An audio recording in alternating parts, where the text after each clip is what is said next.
जय जन्माद। सबसे पहले तो नव वर्ष की आप सब लोगों को मेरी तरफ से मंगल कामनाएं। साथियों, हमारा देश और हमारे देश की अर्थव्यवस्था जिस तरफ बढ़ रही है, ऐसी स्थिति में जनवादी और जनवादी सोच के लोगों की जिम्मेदारी इस देश में बढ़ी है।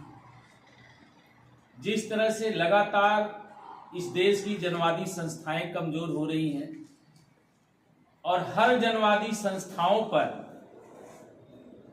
एक वर्ग और एक खास जात का प्रभुत्व बढ़ रहा है, और भारत की जो अर्थव्यवस्था है और भारत की जो सरकार है, उसकी नीति में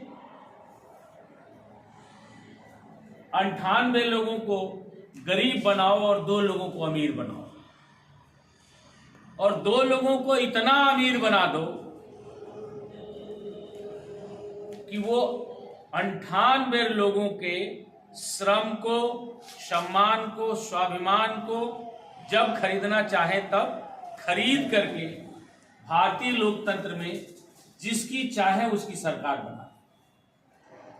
साथियों, ऐसी अवस्था में जनवादी विचारधारा और जनवादी विचारधारा के मानने वालों की जिम्मेदारी बढ़ती है कि वे समाज में सामाजिक ताने बाने में जनवादी विचारधारा को लेकर के जनता के बीच जाएं और जनता को सरकार की नीतियों से, सरकार की आर्थिक नीतियों से, सरकार की शैक्षणिक नीतियों से अवगत करा करके उन्हें जनवादी आंदोलन का हिस्सा बनाएं।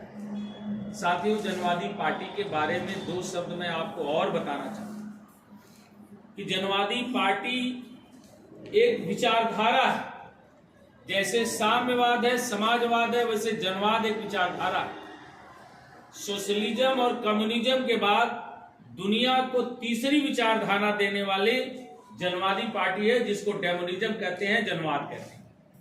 और जनवादी विचारधारा में हमारी अपनी आर्थिक नीति है, हमारी अपनी शैक्षणिक नीति है, हमारी अपनी सामाजिक नीति है, हमारी अपनी धार्मिक नीति है, और जीवन को प्रभावित करने वाले हर विज्ञान और हर साइंस का देखने का अपना नजरिया है। अब आप सब लोग जुड़े हैं, तो जिस दिन जनवादी पार्टी की विचारधारा को लेकर के हम लोगों का 2 दिन का क्लास चलता है, आपके पास जब प्रशिक्षण शिविर लगेगा तो उस शिविर में जनवादी पार्टी की विचारधारा और जनवादी पार्टी कैसे समाज के एक सर्वहारा और गरीब तबकों को भारतीय आर्थिक तंत्र में समावेशित करके उनको समाज की और देश की मुख्य धारा में कैसे लाएगी, इन नीतियों और इस सिद्धांतों के बारे में उस दौरान चर्चा होगी। आज समय कम है और मैं समझता हूं कि इस ठंड के मौसम में भी हम अपने कार्यक्रम से 2 घंटे 2.5 घंटे लेट हैं, उसके बावजूद भी जनवादी पार्टी के इस जिला कार्यालय में आप सब लोग इतनी बड़ी संख्या में दूर दूर से आकर के आप सब लोग हमारी प्रतीक्षा किए और जनवादी पार्टी को आगे बढ़ाने के लिए जो संकल्प भावना आपने दिखाई है, मुझे पूरा भरोसा है कि इस बनारस जिले में, जो सिर्फ बनारस हमारे उत्तर प्रदेश का एक जिला ही नहीं है, बल्कि अंतर्राष्ट्रीय स्तर पर हिंदुइज्म की एक राजधानी है, जिसकी अपनी एक पहचान है, इस काशी में भी जनवादी का इंकलाब आएगा। अब इसे कोई रोक नहीं पाएगा। साथियों, यह देश का और समाज का, समाज के पिछड़ी दलित जातियों का यह दुर्भाग्य रहा कि इस जमात के, इस अति पिछड़ी जमात के लोगों का, नौजवानों का राजनीति के प्रति झुकाव बहुत कम है। राजनीति को वो सेकेंडरी काम मानते हैं।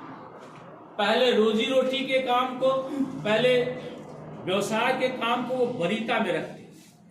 साथियों, एक चीज मैं आपको बता देना चाहता हूं, आप नौकरी करके, व्यवसाय करके आप अपने कपड़े की क्वालिटी बढ़ा सकते हैं, बदल सकते हैं। खाना खाने की चीजों में बढ़ोतरी कर सकते हैं, उनकी क्वालिटी सुधार सकते हैं। जिस घर में रहते हैं उस घर के मकान का स्वरूप बदल सकते हैं, लेकिन आपके मान सम्मान, स्वाभिमान और चेहरे को बदलने का काम तो सिर्फ और सिर्फ राजनीति करेगा। इसलिए हमारे नौजवानों को अब इस बात पर गंभीरता से सोचना पड़ेगा कि राजनीति सेकेंडरी काम नहीं, राजनीति आपके जीवन के हर एंगल को प्रभावित करती है। हर वो चीज जो आपको जीवन को साधने के लिए आवश्यक है और आपके लिए वह आवश्यक वस्तु है, उन सब चीजों पर प्रभाव राजनीति का है। और जो जीवन के सारे अंग को प्रभावित करती है, अगर वही अंग आपका कमजोर रहेगा तो निश्चित रूप से समाज की मुख्य धारा में आप नहीं जुड़ पाएंगे। क्योंकि जब तक सियासत नहीं होगी, जब तक राज सत्ता आपके हाथ में नहीं होगी, जब तक राजनीतिक गोलबंदी आपकी मजबूत नहीं होगी, जब तक राजनीतिक ताकत आपकी मजबूत नहीं होगी, आप समाज में सम्मान और स्वाभिमान से जीने लायक नहीं रहेंगे। साथियों, यह बनारस जिले का जो ये क्षेत्र है, ये मेरे लिए बहुत महत्वपूर्ण रहा है। मैं यहां से लोकसभा का चुनाव भी लड़ा हूं और मैं अपने नौजवानों से कहना चाहूंगा कि नौजवानों, जिस समय मैं यहां से लोकसभा का चुनाव लड़ा था, अगर मेरा नौजवान थोड़ा सा भी संजीदा रहा होता तो आज जनवादी पार्टी, अगर मैं लोकसभा का सांसद का चुनाव जीत गया होता तो आज जनवादी पार्टी राष्ट्रीय राजनीति का हिस्सा थी।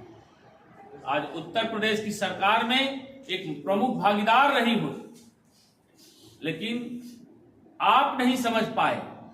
लेकिन सत्ता और सियासत में बैठी हुई पार्टियां ये जानती हैं कि जिस दिन जनवादी विचारधारा का वाहक, जिस दिन जनवादी और डेमोनिज्म के सिद्धांत पर चलने वाली पार्टी और उसका नेता जिस दिन सरकार में पहुंच जाएगा, सदन में पहुंच जाएगा, उस दिन देश की राजनीति में एक बड़ा परिवर्तन होगा। देश की सियासत में एक नया आवेग और एक नया संवेदना पैदा।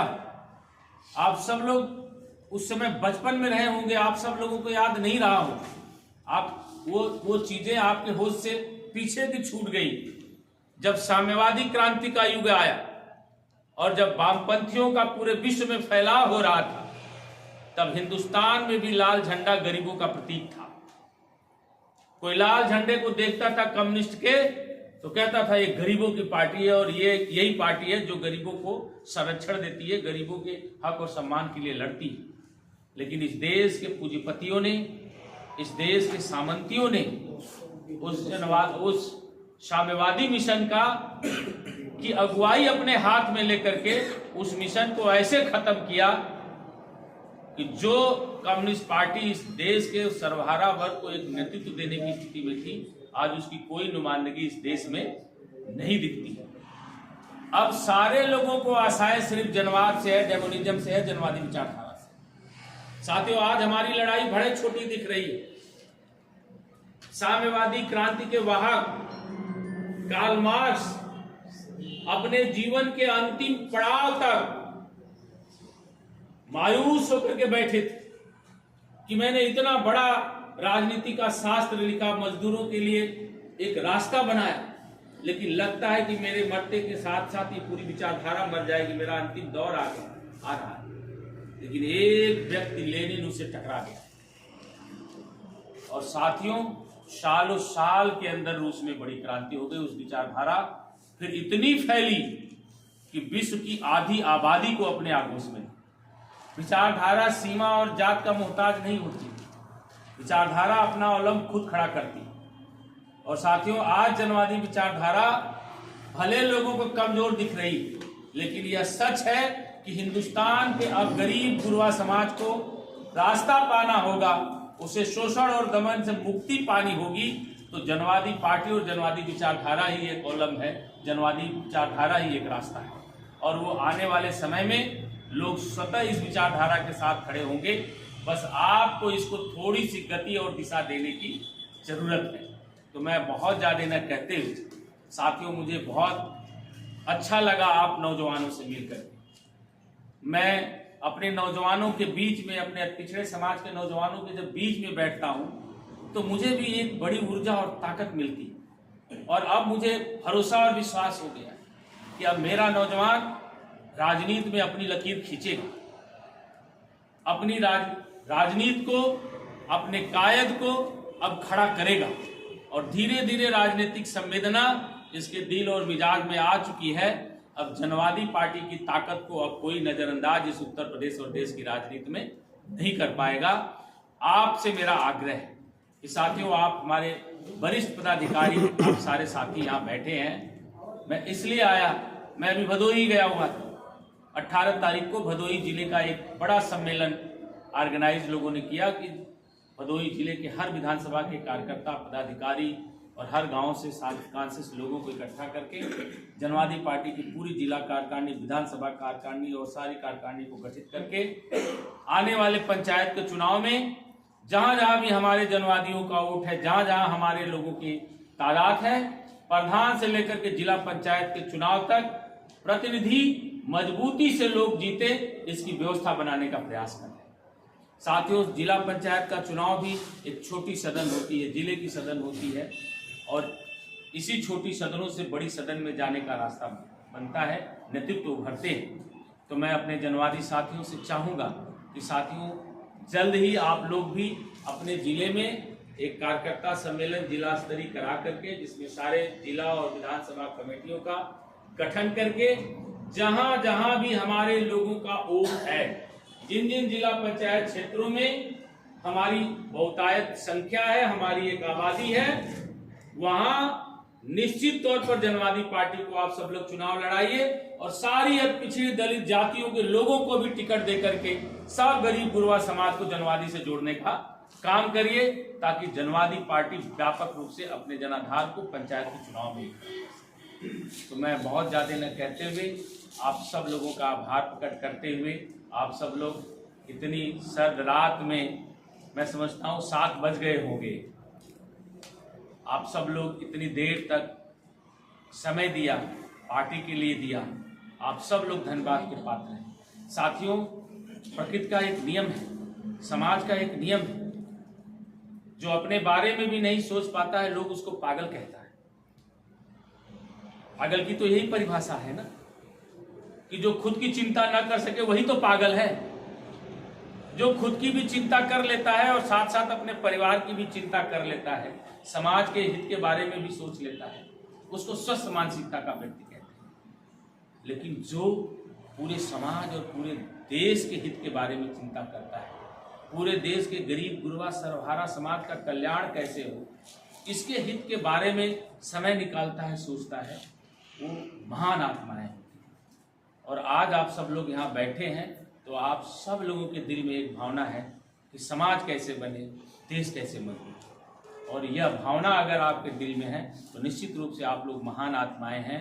मैं पुनः आप सब महान आत्माओं को प्रणाम करता हूं और यह आशा और विश्वास करता हूं कि आप सब लोग इस महान उद्देश्य को अब आत्मसात करके जनवादी पार्टी को इस जिले में भी एक मजबूत आयाम देंगे और जनवादी पार्टी के संगठन को खड़ा करके आने वाले 2027 के चुनाव में इस देश और प्रदेश की राजनीति में बनारस जिला भी एक मजबूत स्तंभ जनवादी का दिखे, ऐसी व्यवस्था पैदा करेंगे।